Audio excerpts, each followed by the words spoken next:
આજની સફર મેમનગર તરફ. આ છે હેલ્મેટ 4 રસ્તા. અહીંયા લિટરલી એક મોટું હેલ્મેટ દેખાય છે અને હાલ એક વર્ટિકલ ગાર્ડન પણ બનાવવામાં આવ્યું છે. સમર વેકેશન એટલે રમત-ગમત અને ધીંગામસ્તી. એટલા જ માટે અત્યારે આવ્યું છે આ ફન ફેર જે ટૂંક સમયમાં જ શરૂ થઈ શકે છે. હેલ્મેટ 4 રસ્તાથી થોડું જ દૂર છે માનવ મંદિર. એવું લાગ્યું કે શહેરની દોડધામથી દૂર કોઈ શાંત વાતાવરણમાં આવી ગયા છીએ.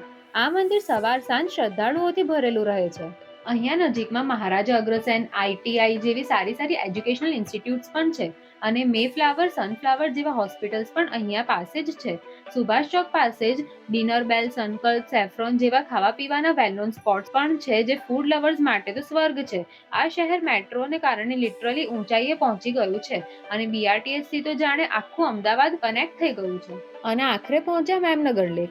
તળાવની લાઇટ્સ, સાંજનો હળવો પવન, બસ એ મોમેન્ટ તો જાણે આંખમાં કેદ થઈ ગઈ.